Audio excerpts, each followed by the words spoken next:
O que esse menino sabe de Bíblia, de história, de hermenêutica, de exegese? Nós dois, nem em 3 vidas, vamos conhecer o que ele conhece. A divergência, uma divergência salutar, né? Nossa, é que eu acredito piamente que existiu Moisés, que existiu José, que, entendeu? E ele acabou de dizer que não, tá? Antes de lhe dar essa resposta... Mas você viu só a explanação que eu fiz? Sim. A explanação da história de José, bíblica, é uma história linda. Sim. E você consegue entender as entrelinhas, a questão da vida do ser humano, do seu sentimento, da sua vontade, do que ele poderia fazer e não fez. Existem momentos em que, de repente, a sensação de segurança que a gente sempre tomou como certa começa a se desfazer, sabe? Não é algo que acontece de uma vez só, mas um processo meio lento, quase imperceptível, que vai corroendo as certezas que a gente carrega desde sempre. E olha, quando essa ilusão se quebra, a gente percebe que muita coisa que parecia sólida era, na verdade, só fachada. Há momentos em que o silêncio não é ausência de som, mas prenúncio. Um intervalo denso, quase opressivo, que antecede a ruptura de algo que parecia sólido demais para cair. É nesse tipo de silêncio que crenças antigas começam a ranger, não por ataque externo, mas pelo simples ato de serem observadas de perto. O que se inicia aqui não é um confronto emocional com a fé, nem uma provocação gratuita contra quem acredita. Trata-se de algo mais profundo e, por isso mesmo, mais perturbador, a exposição das engrenagens invisíveis que sustentam narrativas consideradas sagradas. Quando textos religiosos deixam de ser tratados como mistério e passam a ser analisados como documentos históricos, culturais e políticos, algo essencial se perde e algo irreversível se inicia. Neste corte do podcast Diálogo Livre, a presença do professor Fábio Sabino conduz a discussão para um território raramente explorado sem filtros, o da crítica textual, da exegese histórica e da arqueologia aplicada às escrituras. Aqui, o Gênesis não aparece como revelação sobrenatural isolada no tempo, mas como um produto inserido em um ambiente marcado pelo politeísmo, pela disputa simbólica entre divindades e pela necessidade de construção identitária de um povo. Antes que o tema central seja plenamente exposto, envolvendo patriarcas, mitos fundacionais e a separação rigorosa entre o que é crença e o que é evidência, é necessário compreender o cenário que se forma. Este não é um debate confortável, é um processo de desprogramação, e todo processo de desprogramação começa com a quebra da ilusão de segurança. Quando a razão é aplicada sem concessões, certas estruturas não desmoronam com estrondo. Elas cedem lentamente, como edifícios antigos corroídos por dentro, revelando que aquilo que parecia eterno sempre foi sustentado por bases frágeis. Sem mais delongas, bora pro vídeo. Porque a perspectiva do escritor, quando o escritor está escrevendo o relato do Gênesis, não existia Jesus, meu amigo. Tem. Então não tem como, então você vê, aqui a concepção, eu falei do politeísmo, por que não tem como você dizer que os sumérios pegaram emprestado? Não, porque a preocupação dos escritores da Bíblia é trazer a conceito de uma única divindade. Só que eles têm um problema. Para eles trazer a história do povo judeu, tem que começar com Abraão. E Abraão é politeísta. Pega para mim, por favor, Josué 24:2 agora. Olha o que vai acontecer agora, quer ver? Só para piorar um pouquinho mais. Pelo que ele fala, ele mostra, né, cara? Esse menino é bom. Esse menino é bom. Josué 24:2. A figura de Josué, sucessor de Moisés. Josué 24:2. Depois, então Josué disse a todo o povo: assim diz o Senhor Deus de Israel, além do rio, habitaram antigamente vossos pais, lá no Jordão, na Mesopotâmia. Terá, pai de Abraão, pai de Naor, e serviram a outros deuses. Quem é que serviram a outros deuses aí? Ou seja, você tem a figura de um patriarca que é Terá, que é pai de Abraão. Eles eram politeístas. Por isso que eu falei pra você. A característica politeísta foi a primeira característica do Sumério. A primeira religião infundida no mundo foi o politeísmo por conta do quê? Vamos lá? Vamos fazer teologicamente agora. Os seres humanos, eles desenvolveram a religião. Com base no quê? Com base no sol, na lua, nas estrelas, no vento, no raio, no que seja. Aspectos da natureza. Então, eles não sabiam que o sol, que era o sol. Não, é uma divindade. Então você Tanto cria o quê? que raios que o partam vem daí, tá certo? Sim. Então, a primeira concepção religiosa não foi mono, foi poli. Porque até distinguir que o sol não era uma divindade, que a lua não era divindade, tá aí na Bíblia. Você quer ver algo interessante? Vamos sair um pouquinho daí. Volta lá pro Gênesis agora. Gênesis capítulo 1. Enquanto ele volta pro Gênesis, só uma coisa que vem de lua, de sol e de coisa, seguinte, me lembro agora que lua linda, vai dizer a ela que eu não tenho outro amor, que eu só gosto dela. Lembra dessa música? Não. Então, você lembra dessa Eu música? tenho 52. Não lembro dela. Lua linda, Não vai dizer lembro. a ela Não que eu lembro. não tenho outro amor, que eu só gosto Você dela. escreveu também? Não. Eu queria saber quem é essa não, moça aqui. não, mas lua vai dizer a ela, Sim. quer dizer, tá certo? É a Vai ter lua um com a diálogo. figura, não, tá certo? Gênesis. Gênesis capítulo 1, por favor. Vamos pegar quando Deus vai criar os astros maiores. Pode ir? Sobe. Vai lá pro versículo 6. Já pode ir? Pode ir? Vai lá, sobe. Pode ir. Pode ir. Pode ir. Deixa eu só pegar uma coisa interessante. Pode ir. Vai lá. Isso. Haja luminares na expansão dos céus para haver separação entre o dia e a noite, sejam eles para sinais e para tempos determinados para dias e anos. Sobe. Tem um detalhe interessante para as pessoas. E sejam para luminares na expansão dos céus. Vai, continue. E assim foi. E fez Deus os grandes luminares. O luminar maior para governar o dia e o luminar menor para governar a noite, e fez as estrelas. Só tem um problema aí. Tudo que Deus vai criando no capítulo 1 do Gênesis, ele vai nomeando. Aí a luz chamou dia e as trevas chamou noite. A única coisa que não vai dar nome, você não vai ver escrito aí, Sol e Lua no capítulo 1. Por quê? Porque era o nome de duas divindades. Shamash é o nome de uma divindade. Então os escritores estão preocupados em não trazer a figura das divindades pagãs a respeito do Sol e da Lua aí. Mas ele diz o nome estrelas. Ele diz dia, ele diz noite, diz trevas. Deixa eu perguntar uma coisa, isso daí confirma com aquela...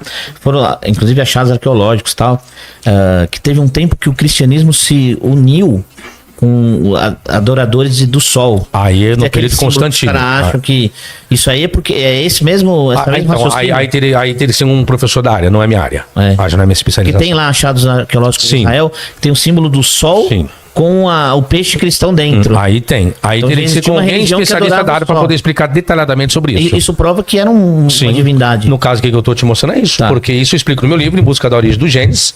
Eu parei. Aí eu fiz um cronograma, né, bem detalhado dos aspectos ativos. Deus primeiro ele ordena, aí realiza e nomeia. Aí quando eu cheguei aqui, cadê o nome Sol? Cadê o nome Lua? Nome Sol, nome Lua. Lua. Não tem. Eles evitaram colocar Justamente isso. porque era o nome de divindades. Verdade. Então você tem característica do politeísmo. Então, mas aí ele tudo bem, aí eu vou te refutar. E põe o luminar, dois grandes luminares, Sim. o Sol e a Lua, Mas para não usar. o nome Então agora eu vou te fazer uma não pergunta. nomeia. Provou. Você mostrou anteriormente que no próprio Gênesis fala que o pai de Abraão dá a entender que era politeísta. Sim. Aí eles evitaram, por que lá não? Como assim? Quando eles falam que o pai de Abraão adorava outros deuses, mais ou menos, que tá ali, né? No versículo que você me mostrou. Ali não teve problema deles falarem nisso. Porque Mas Abraão estava adorando outros deuses. Não, só, qual que é o versículo que você falou? Só daquele do Abraão, do pai de Abraão. Josué 24:2. Josué 24:2. Eu vou te. Não, mas ele te está dizendo o seguinte, que Não, ele adorava. É que não, o que eu entendi aqui não é questão de adorar. É que você falou assim, o que eu entendo assim, eles não colocaram luminar, porque os judeus não queriam colocar sol e lua, porque eram outras divindades. Tá. Sim. Então aí eles tiveram um problema, nós não vamos colocar isso. porque Não colocaram nesse período. Só que aqui, No aspecto da criação. o pai sim. de Abraão serviram a outros deuses. Eles estão confirmando aqui que o pai da fé, por Sim. que aqui não teve problema de eles colocarem? E lá teve. Ele está fazendo uma retrospectiva, no caso aí, Josué. O que ele está dizendo? Ó, nossos pais fizeram isso. A partir daqui vocês não podem fazer mais. Se tá. continuar os versículos, é o que vai ter aqui. Entendi. Porque Moisés morre, Josué está sucedendo. Teve problema com Moisés na adoração de outros deuses, como o bezerro de ouro. Então Josué, para entrar na terra prometida, ele quer trazer um alerta para o povo. Ó, além do rio, na Mesopotâmia, habitaram antigamente vossos pais. Terá pai de Abraão, pai de Naor, e servir a outros deuses. Sobe o versículo. Professor, mas só para corroborar Sim. e dar um toque de humor nessa coisa. Você sabe, você é um profundo conhecedor, você sabe qual foi o maior corretor de imóveis ou de terras da história? Não, o maior corretor da história. Maior corretor de imóveis, maior corretor da... Isso para quem é do Cresce, Rapaz, tem que saber. Não? Essa não. É Moisés. Ah, Levou um povo inteiro porque tinha... por 40 anos Sim. para ver umas terrinhas. Essa é boa, hein? É o maior corretor, não? Esse é o maior corretor. Ele levou um povo inteiro Levou. por 40 anos. Não é por 4 horas. Vamos ver, vamos ver 40 o terreno lá em Ribeirão Preto, lá em Sertãozinho, não. Um povo inteiro, não é 2 pessoas. Sim, sim. Quer ver um terreno lá em Sertãozinho que eu tô vendendo? Quer não? 4 horas. Não, um povo inteiro Sim. por 40 anos para ver umas terrinhas. E não entrou. Não. Quem entrou foi Josué Josué e Caleb. Sim. Aliás, o povo de todo mundo só entrou 2. Sim. Josué e Caleb. Procede? Sim. Porque os outros, todos os murmuradores, morreram no deserto. Só entraria os filhos daqueles que não murmuraram. Por isso que eles peregrinaram 40 anos. Foi o tempo que levou para que morressem todos os murmuradores. Eu, porém, tomei a vosso pai Abraão da além do rio e o fiz andar por toda a terra de Canaã. Também multipliquei a sua descendência. Pode subir. Isaac. E a Isaac, pode subir. Então enviei Moisés, pode subir. E tirando a lá, e está falando da idolatria, pode subir. E clamaram o Senhor, que pôs uma escuridão entre vós, pode subir. Então vos trouxe a terra dos amorreus que habitavam além, dos quais pelejaram contra vós, porém os entreguei nas vossas mãos, por vocês, pode subir. E voltou-se depois também Balac, pode subir. Está falando de toda a desgraça da peregrinação que existiu. Porém eu não quis ouvir a Balaão, pode subir. Passando o Jabão, pode subir. Enviei Vespões, pode subir. Vai indo. E vos dei a terra em que não trabalhasse a cidade, que não edificasse, habitasse nela e comesse o vinho, pode subir. Agora, pois, temei ao Senhor, tá aí. Agora chega o clímax. Então, o que aconteceu? Começou lá nos patriarcas, servindo. Fizeram isso, nesse período fizeram tudo errado. Agora, pois, temei ao Senhor, serviu com sinceridade, com verdade, deitai fora os deuses, os quais serviram... Joga fora. Tá aí, os vossos pais, além do rio e no Egito, esse servia ao Senhor, tá aqui. Então foi uma exortação, na verdade. É isso que ele tá Quando fazendo. ele cita lá atrás... porque aqui chega o clímax, né? Agora, esse advérbio, agora, pois temei ao Senhor. O que ele tá dizendo? Ninguém temeu. Por isso que aconteceu toda aquela desgraça lá. Desde o pai de Abraão. Desde lá, do período desde Terá. Entendi. E vocês viram peregrinando. Pra entrar na Terra Prometida, vocês têm que fazer isso aí. Agora eu entendi. É isso. Entendi. Porque eu falei, o contexto ajuda em tudo, né? Ajuda, é verdade. Agora, deixa eu te fazer uma pergunta. Sim. Que politicamente, nesse momento terrível que estamos vivendo, né? Mas aproveitar toda a sua sapiência. O povo judeu. O que você tem a dizer sobre o povo judeu? Não, você é o estudioso, né? Sim. A respeito da guerra? Não, a respeito da guerra, a respeito do holocausto, a respeito de tudo. Não é? Eu tenho minha visão, a minha crença. O Edu também, né? Para mim, eu particularmente não tenho dúvida, até porque eu tenho ascendência judaica, mas eu não tenho dúvida que é um povo especial. Crença isso, não é coisa. Agora, você como um historiador também, você é um historiador, você é faz hermenêutica, é um professor de exegese. O povo judeu é um povo escolhido, é um povo especial, quer dizer, como é que se enxerga isso? Eu vejo que a fé e a crença os fizeram serem assim, lutadores, lutar com garra, com disposição. Então, aquilo que eles mesmos criaram para eles como fundamento de verdade, como crença, e se apegaram a isso, desenvolveram os seus livros normativos para isso, colocaram isso como regra de fé, vida e prática, então dá o sangue por isso. A fé e a crença da pessoa em algo que ela instituiu, ou que ela construiu, e ela acredita naquilo, ela vai com unhas e dentes sobre isso. O que você falou a palavra? Ela vai com unhas e dentes sobre tá. isso. Assim como você tem o outro lado da moeda do Alcorão. Que eles instituíram o livro deles e também vão com unhas e ferros e dentes, acreditando que aquilo será verdade. Então você tem as duas maiores religiões, vamos dizer assim, arcaicas sim, arcaicas são. Não vou dizer o catolicismo que é posteriormente, mas se você for pegar o judaísmo e o islã, os seus livros normativos, eles dão muita crença e muita fé e lutam por isso. E acho que a crença e a fé fizeram eles serem assim. Tá, então a tua resposta eu entendi, aliás é interessante a tua resposta. Você está dizendo o seguinte, é endógeno isso, Sim. é parte deles, né? Não é exógeno, não é que Deus escolheu, esse é o povo escolhido. A tua visão não, né? Não, A tua visão não. não. Na minha visão, que tem 5% da sabedoria dele, na minha visão é mais crença. Tá? Na minha concepção, eu vejo o povo judeu como um povo escolhido. Biblicamente sim. Eu vejo, Então, entendeu? biblicamente sim. Tá, você tá dizendo que não. Vamos dizer, ó, historicamente não. O que tem, historicamente, Sim. é que ambos os povos, né? Os árabes e os... Sim, e o povo judeu. E o povo judeu tem uma coisa muito importante e antiga. E que não deveria ser, porque o Deus é o mesmo. Se você for pegar o Deus do judeu, é o mesmo Deus do povo muçulmano. Só muda o termo. Que é uma prova disso, né? O lugar santo para eles é o mesmo lá em Israel, né? Justamente. Lá onde tá a pedra que Abraão sacrificou, levou Isaac para sacrificar.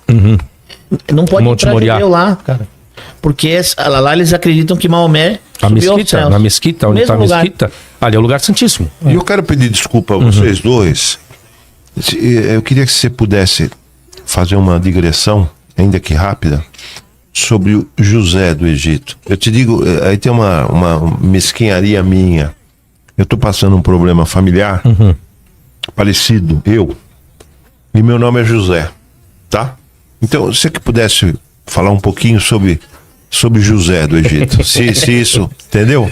Eu já sei sobre José, que ele fala, mas... Bom, da história de José, desde dos seus irmãos, desde a luta, desde a inveja, de tantas outras coisas, até ele se tornar o governador do Egito, né? Antes disso, sendo o interpretador de sonhos, até ele se tornar o Safenat Paneah. E o que chama atenção é a questão da administração que ele fez, a visão que se tem de alguém que não era ninguém e tornou-se um grande governador abaixo de Faraó. Ele só não comandava Faraó, mas abaixo ele comandava tudo, um grande administrador. Trouxe uma grande prosperidade não só para ele, mas para toda a nação, segundo a Bíblia vai colocar também. E que infelizmente a visão do novo Faraó que diz, né? E adentrando o novo Faraó não conhecia a história de José para saber o que tinha acontecido, por que se proliferaram tanto o povo judeu no Egito, por que foram tão prósperos e não sabia o que era a administração de José. Mas tudo que aconteceu na vida de José, aí eu tenho que colocar, segundo a Bíblia, foi escolha de Deus, tem que colocar dessa forma, porque foi menosprezado pelos irmãos, foi abandonado, quase morto, né, que passa o bando, né, não lembro se era dos midianitas, e leva ele até que ele se destacou em todos os setores o qual ele passou, como escravo, vamos dizer assim, depois como serviçal, como governador, e não menosprezou o que poderia ter Você menosprezado. lembra quanto tempo ele ficou preso? Você lembra? Não lembro agora. 13 anos. Eu não lembro agora. 13? 13 anos. Preso, não é mole, hein? Eu Não. fiquei preso 1 minuto no elevador, quase morri. Ou seja, então você tem uma história bonita que ele poderia muito bem ter desprezado todos os irmãos. Pelo contrário, os irmãos tiveram que se humilhar perante ele, que é o sonho que teve, o pai, os irmãos, e ele poderia pagar com a outra moeda e não. Então, se você vê que a prosperidade existiu, adentrou, falando biblicamente agora, porque o coração dele sempre foi puro. Ele sempre pensou na família e no povo. E mesmo assim não menosprezou até o próprio inimigo, vamos dizer assim, que os fez de serviçal, que era o império faraônico do Egito. Pelo contrário, se tornou e demonstrou que dois grupos, dois povos, mesmo com suas diferenças, poderiam unificar e trazer um reinado esplêndido.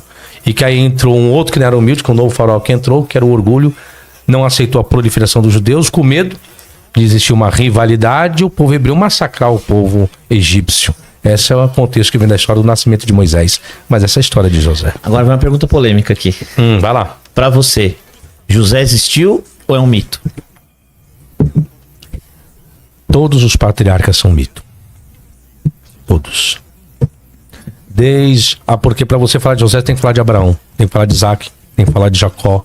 Aí você tem que vir toda a dinastia. Essa é a diferença nossa Sim. com ele.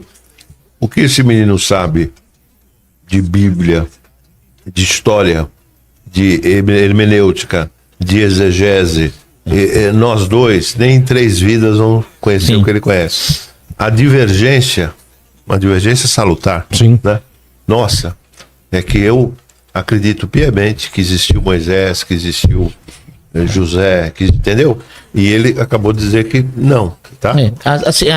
Antes de ele dar essa resposta... Mas você viu só a explanação que eu fiz? Sim. A explanação da história de José, Sim. bíblica, é uma história linda. Sim. E você consegue entender as entrelinhas, a questão da vida do ser humano, do seu sentimento, da sua vontade, do que ele poderia fazer e não fez e do que ocorreu. Tá. Agora eu vou fazer Bora. Não, deixa eu fazer uma sacanagem, ampliar. Ah. Eu posso, de uma forma sacana, tá? De uma forma sacana, Sim. quer dizer, não é o que eu quero fazer, mas subrepticiamente estou fazendo. Eu posso estender isso, ou os internautas podem estender. Olha, o professor Fábio não acredita na existência de Moisés. Se acredita no relato bíblico, sim. No relato bíblico. B. Mas não acredita na existência de Moisés, não acredita na existência de José, e, portanto, pode se levar a crer que ele não acredita na existência de Jesus. Entendeu? Sim. Procede essa Procede. Não está errado. Não é? Aí você trata do Jesus bíblico e do Jesus histórico. É igual ele entra agora. Você tem o José bíblico ou o José histórico, o Abraão bíblico, o Abraão histórico. Entendeu? Porque a Bíblia, aí eu falo, eu respeito a fé e a crença. Mas se tratando da verdade histórica, aí é elemento histórico, não é elemento bíblico. Entendeu? O que existe verdade na Bíblia? Sempre sendo para os meus alunos. O que é, então, verdade na Bíblia, professor? Tudo aquilo que tem respaldo histórico e arqueológico. Aí eu posso dizer que aquilo, então, possa ser a verdade. Eu posso ter um relato, um achado arqueológico, contando o mesmo relato bíblico. Isso quer dizer que é uma verdade? Não. Precisa de um endosso, uma comprovação. Exemplo, Jesus. O Jesus da Bíblia é uma coisa, o Jesus histórico é outro. O que é o Jesus histórico? É aquele que historiadores, dentro do seu período, que foram contemporâneos, relataram, escreveram alguma coisa a respeito da pessoa dele. E o Jesus histórico não é o Jesus milagroso, que multiplica pães e peixes. Aí o Jesus da fé, o Jesus da crença. São coisas distintas e diferentes. Abraão, eu estudei Abraão, o personagem Abraão, quando surgiu a primeira guerra entre o Hamas e o povo judeu. Aí, quando surgiu, um monte de gente pediu, professor, faz uma série sobre isso. Aí eu falei, então, para fazer a série, eu tenho que explicar a origem. Todo mundo fala, o povo judeu, desde quando surgiu Isaac, Ismael, porque o povo vem de Ismael, filho de Abraão, com Agar, a escrava, e o povo judeu vem de Isaac, com filha de Sara. Eu falei, vamos ver historicamente se realmente existiram os patriarcas. Aí, quando você chega, que eu fui estudar, deu mais de 300 páginas. Eu fiz uma série, mais de 20 aulas. Tá disponível na internet? Tá? Não. Tá. Tá? No canal dele. Tá No meu disponível? canal. No meu canal. Essa série? Tá. Nós vamos Você colocar autoriza, aqui o... você autoriza a reproduzir aqui, fazendo Autorizo. Você Vamos colocar autoriza? o canal dele. Olha aqui. Ele está Autorizo. autorizando Tá ok. você Ótimo. reproduzir no Autorizo. diálogo? Autorizo. Tá bom. Você só me passa o Gmail, Tá bom. tá? Tá. E também nós, no nosso canal, vamos fazer referência ao Sim, canal dele. sim. Tá? Tranquilo. Boa. Então, só esclarecendo aqui, a gente conhece o público do canal. A ideia do canal, nessa nova etapa agora, depois que o Estúdios MCM assumiu, que a gente assumiu, por que diálogo livre? Porque é importante, Fábio, a gente esclarecer isso. Porque esse canal ele vem de um público cristão, pessoal da congregação e tal. A nossa ideia quando nós fazemos o canal, com o propósito, é abrir. Vai continuar tendo conteúdo pessoal da congregação. O Gerdel continua no canal, né? Só que a gente quer abrir isso, o diálogo. Então, que nem o professor falou, nós temos as nossas crenças. Eu conheço mais a história do Fábio, nós já vamos entrar nesse detalhe, né? E o Fábio ele estudou e tal. Então, assim... Porque a gente tá dando espaço para ele aqui, justamente a gente convidou ele, justamente pra gente esclarecer. Então aqui no canal, no Diálogo Livre, é justamente para isso. Tem muita gente que foge do debate com o Fábio, porque eu mesmo, cara, encontrei... na verdade a gente queria fazer um debate aqui também. Não consegui. Porque a pessoa acha que esse cara é um herege, ele quer destruir a fé. Ele não quer destruir a fé de ninguém, ele tem a fé dele, inclusive, que eu sei qual é. Depois você vai falar pra gente aqui. E ele já passou até por algumas coisas que eu já passei. Então, assim, ele não tá aqui. Ele tá aqui exatamente pra explicar. Você quer entender? Você entenda. Você quer perder a tua fé? O problema é seu, né, Fábio? E eu não perdi a minha, mesmo acompanhando ele, professor. O professor é um cara catedrático, super estudado, né? Ele conhece muito, Fábio, muito. Sim. Então, assim, cara, esse cara dava conselho pra cara que fez o plano real, pra você ter ideia. Professor da FGV, quase diretor, quase dono da FGV. Ele poderia muito bem estar aqui bravo com você, cara. Então, a mente aberta. A gente quer só que você esteja a mente aberta. Vamos falar no modo cristão? Abre a sua mente pra não ser enganado. Esse é o nosso papel aqui, Fábio, é esse.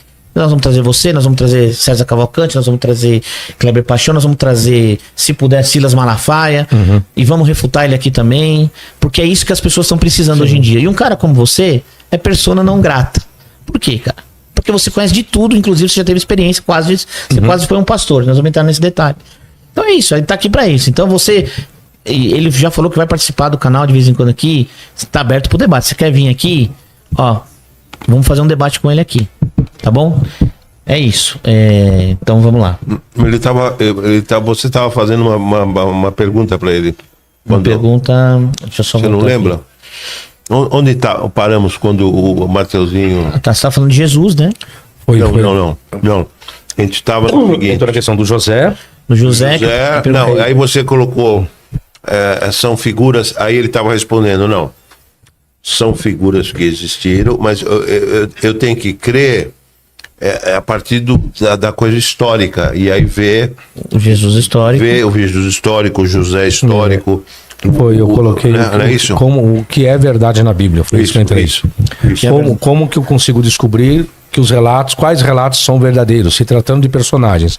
Aquilo que tem respaldo histórico e arqueológico. Tá. Havendo respaldo histórico e arqueológico, eu dou exemplo de Jesus. Exemplo, o Jesus. Quais historiadores contemporâneos dele, que se diz lá do primeiro século, escreveram e endossaram aquilo qual ele fez ou realizou, ou se de fato e verdade ele existiu? Tá. Então, havendo isso, a Bíblia por si só, ela não, ela contém. Eu sei que existe o termo, eu venho do ramo pentecostal da Assembleia de Deus, que coloca que a Bíblia ela é a palavra de Deus. Eu não digo que ela é, eu digo que ela contém. Então, para dizer que ela contém, para dizer que o elemento que está registrado na Bíblia se trata da verdade, eu preciso dessas duas questões.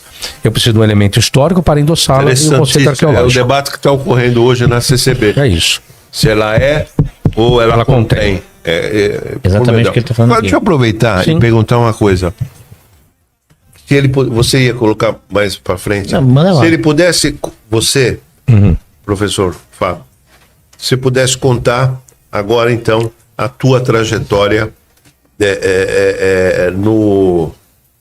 na igreja cristã. A tua trajetória, o teu ingresso e a tua saída, né? Você saiu, né? Saiu. Quase um pastor, se foi, né? Deixa ele contar. Vamos lá. Eu, como falei... Você entrou em que ano? Você tinha quanta idade? Eu tinha 19 anos de idade. 19. E por que você entrou como? Eu entrei, foi pelo patrão da empresa, que quando eu saí do Candomblé... O japonês... Eu tive problemas de saúde e ele achou que o caminho correto... O meu problema de saúde ele colocou que era espiritual. Que problema de saúde você teve? Eu tive algumas feridas nas minhas duas pernas. Feridas graves? Feridas graves. E aí tava tomando antibiótico e nada resolvendo. É isso. Aí foi quando falei, é só Jesus na sua causa. Aí foi quando ele me levou para Batista Nikkei, que era uma igreja de jovem, e o pastor Kamakura era conhecido dele. E ele achou por bem, já que eu vou levar ele para a igreja, vou levar numa igreja que ele se sinta bem, onde tem bastante jovem. E foi o que aconteceu. Batista Nikkei, de qual bairro você falou? Zona Leste? Na Avenida do Estado. Na Avenida do Estado. Não tá mais lá hoje? Não tá mais. Passei lá. Sabe onde tá agora ou não? Não sei. Não procurei saber. E dali... Liberdade, viu? Não deve estar na Liberdade, essa igreja? Não sei. Não sei. Mas tudo bem. Eu ainda até brincava com ele, o nome dele era pastor Kamakura, ainda brincava, pastor, se Jesus não cura, Kamakura, né? Kamakura, muito bom. Muito bom. Se Jesus não cura, Kamakura. Kamakura. Se Jesus não cura, Kamakura. Eu brincava com ele. Muito bom. E o que aconteceu? Eu aceitei Jesus nessa igreja. Eu lembro o primeiro culto qual fui, estava tocando um samba evangélico. E aí eu cheguei pro meu patrão e falei, ô João, pergunta lá pro pastor lá se eu posso fazer uma canjinha lá no rebolo. Ele falou, fazer o quê? Uma canjinha no rebolo lá, quer tocar. Um pouquinho, né? Aí eu fui lá, o meu funcionário ali quer saber. Não, manda vir aqui que ele toca. Aí falou, ó, só me vê o breque, essa parada que eu não sei. Que você tocava? Percussão. Percussão, até hoje. Que você veio, Toco há que você 30 trouxe anos. do Candomblé, né, filha da mãe? E o meu instrumento, meu instrumento tá no meu carro, né? O meu rebolo tá lá no meu carro lá, viu? Eu só saio com ele. Vai que eu paro em algum lugar lá, tá aqui tocando samba, eu vou tocar também. Você traz um pouquinho. Então eu trago aqui, não tem problema não. Aí aceitei Jesus e aí comecei a participar da escola dominical. Eu comecei a participar do trabalho com os jovens. Que ano que seria isso? Que ano? Faz 96, pode ser? Um pouquinho antes, talvez. Tá, 94. Por aí. 93, 94. É o ano do Plano Real. Por aí. É o ano do Plano O Real. ano que você tava criando lá, Por aí. tava trabalhando. Por aí. E aí aceitei Jesus. Aí o que aconteceu? Foi no dia do batismo. Na semana do batismo, aconteceu um episódio bem complexo e bem estranho. Eu estava trabalhando com cola, a gente estava fazendo barraca de pastel. A gente trabalhava com alumínio, mas fazia barraca de pastéis com fórmica, essas coisas. Acho que o cheiro estava muito forte e eu só lembro disso. Que eu só vi um ser na minha frente, esse detalhe que me contaram foram os funcionários, e tinha uma chapa de inox. E é como eu vi aquele ser, não sabia o que acontecia comigo. Ele só tinha um olho só, a largo, e afinava até aqui atrás e mexia os peitos. Aí eu acordei no braço de um funcionário e falou, Fábio, fica quieto. Eu olhei, meu pé estava todo cortado.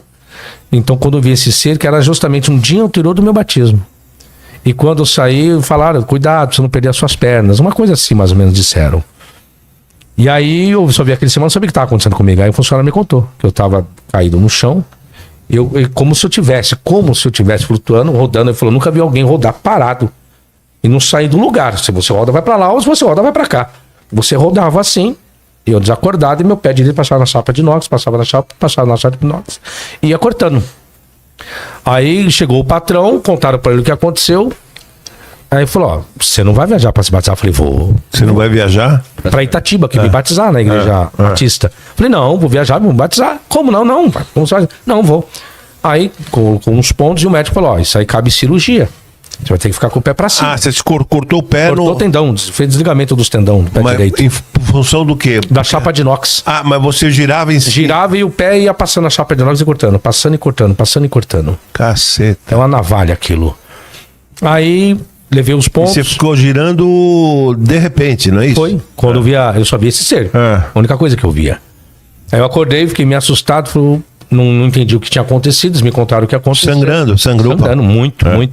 Aí me levaram direto pro hospital, aí tomei os pontos que tinha que tomar, o médico falou que cabia cirurgia, eu falei, não vou fazer cirurgia, que é pra mim ficar internado. Aí perguntou, mas por que você não vai se internar? Eu falei, não, porque eu vou viajar, eu vou me batizar, você vai na igreja evangélica, vou me batizar nas águas. Eu não queria perder o batismo.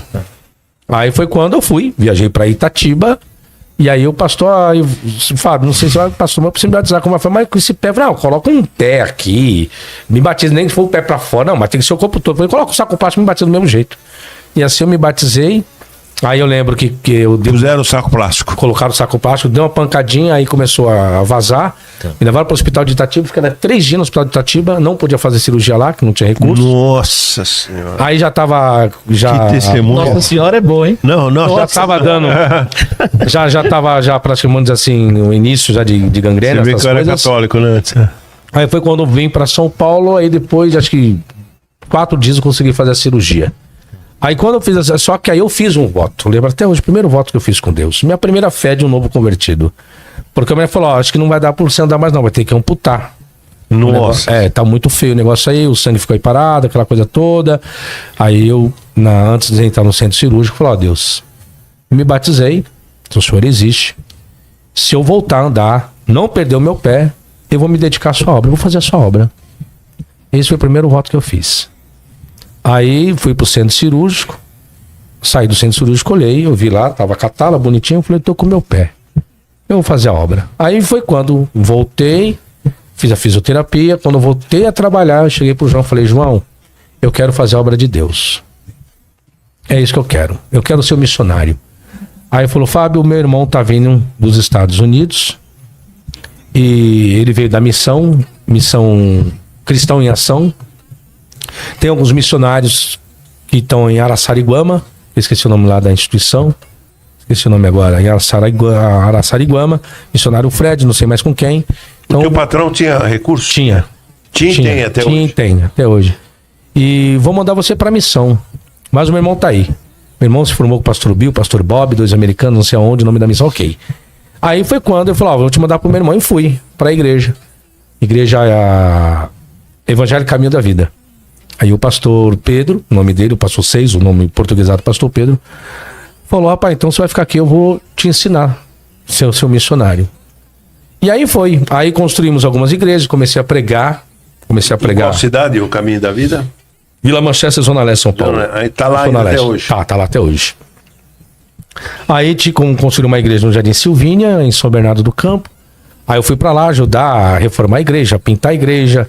Aí depois construí uma no Jardim Três Marias, se me falha a memória, perto de São Mateus. Aquela ali já pegou, já praticamente levantar a parede. Aí eu fui aprender serviço de pedreiro, serviço de eletricista. Porque o pastor, ele era missionário, mas ele entendia muito da obra civil. E eu comecei a aprender muita coisa. E aí os livros vieram do meu pai na fé, vou dizer assim, do pastor João, que tinha os livros da ETAD, de teologia. Falou, tá aqui, ó, tem livro de ETAD aqui, então você vai estudar por aqui. Você chegou a fazer graduação, não, né? Fiz. Graduação? Fiz graduação. A posteriori, depois disso, é? Aonde Fiz você fez a pela graduação? Unida, Faculdade Unida, Vitória do Espírito Santo. Ah, você foi pra Vitória? Não, convalidei aqui. Ah, convalidou aqui? Convalidei Mas aqui. você fazia digital ou não? Você ia lá? Não, fisicamente, na igreja do pastor Ricardo Gondim. Ele estava com uma extensão lá. Ah, uma extensão. Você foi lá, fez... Fiz pra 4 convalidar. anos? 4 anos? Não, a convalidação foi... 2 anos. Não, a convalidação foi, acho que nem um ano. Ah. Nem um ano. Porque aí eu fui seminário livre. Tá. Teologia livre aí eu convalidei. Tá, Aí então, depois eu... quer dizer, então você é graduado. Sou E graduado. pós-graduado na PUC, Não, minha pós-graduação vem da Unida também. Unida também. Minha pós-graduação... Doutorado você não fez? Não, doutorado não. Ainda? Ainda. É. Se tiver tempo. É que eu estudo muito, trabalho muito, escrevo muito, produzo muito. Vai muito podcast também. Então... Você mora em que bairro hoje? Eu moro no Vila Ema, perto de Vila Prudente. Vila Ema. Vila Ema, Tatuapé, tudo ali do ladinho, Vila Ema. Agora que eu tô lá, Achei mas eu que você fiquei era do 15 ABC. anos, não, eu fui 15 anos no Diadema. Quando eu me divorciei, que eu vim pra cá, pra ajudar minha mãe. Você Mas teve filhos, não? Tem uma filha de 8 anos, Daphne é o nome dela. Você foi casado há quanto tempo? Fui casado durante quase 10 anos. 10 anos. 10 anos. E para superar o divórcio, foi uns 3 anos? Não, ou não, menos? Pra superar o divórcio. Superar do ponto de vista psicológico? Psicológico? Foi É. uns... Ou ainda não superou ainda? Uns 5 anos. É difícil, né? 5 anos. 5 anos. Ainda mais com filha, né? Pra dizer, ó, pô... Sim. Aí hoje ela tem um novo relacionamento, é casada. Tá. Hoje é outro Mas foi mundo. duro, foi difícil. Foi muito difícil. Foi muito difícil. Porque eu construí uma nova família. Eu fui usineiro, né?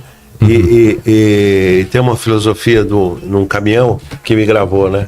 Saída de casamento é que nem saída de usina. Só sobra bagaço. É bem isso mesmo. Aí até me restabeleci. Então aí da igreja, aí foi quando eu comecei.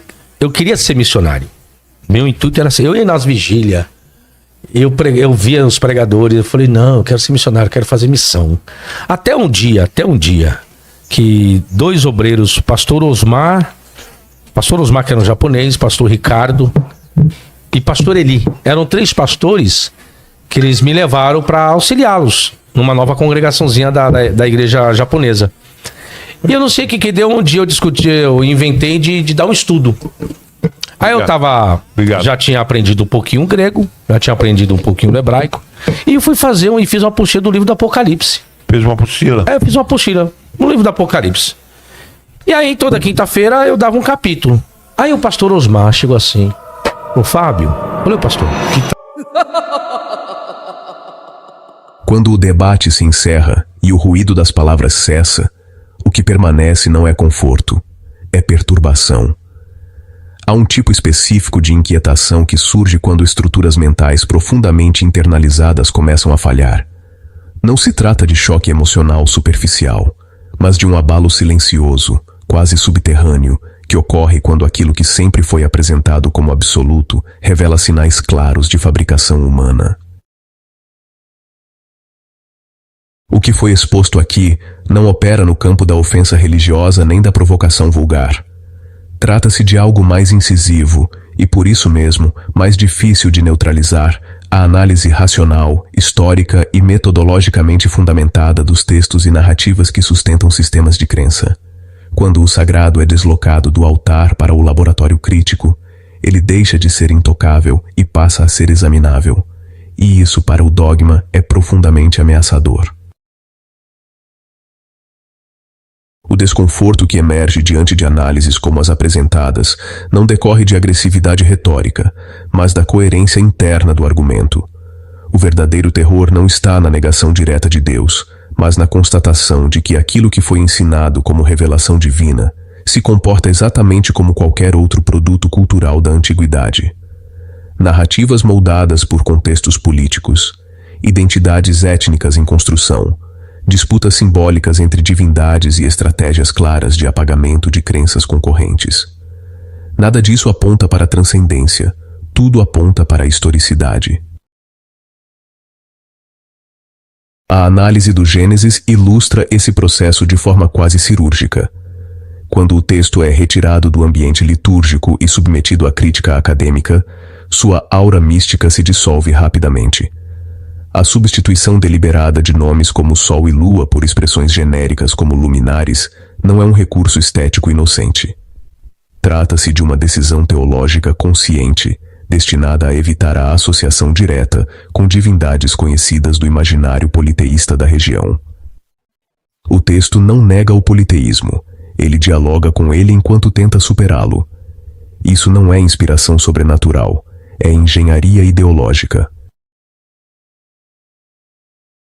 E é exatamente nesse ponto que a instabilidade cognitiva se instala.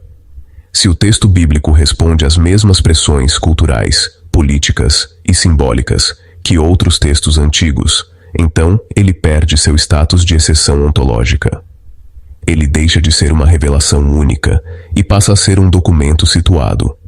E documentos não exigem reverência, exigem análise. Podem ser comparados, criticados, contextualizados e, se necessário, rejeitados. Quando o debate avança para os patriarcas, o cenário se torna ainda mais desconcertante. Abraão, Isaac, Jacó, José e Moisés não emergem como personagens confirmados por evidências históricas independentes, mas como construções narrativas essenciais para a sustentação de uma identidade coletiva. Isso não os transforma automaticamente em mentiras, mas os posiciona no campo do mito, não no sentido pejorativo, mas técnico. Mitos organizam valores, justificam origens e estruturam pertencimentos. Eles não existem para registrar fatos, mas para produzir sentido. A separação entre o bíblico e o histórico representa um golpe profundo contra a leitura literalista da fé. Aceitar essa distinção significa reconhecer que a Bíblia não é um registro confiável da realidade empírica, mas um compêndio de crenças, expectativas e interpretações humanas. E crenças, por mais sinceras e emocionalmente significativas que sejam, não constituem evidência. O mesmo mecanismo se aplica à figura de Jesus.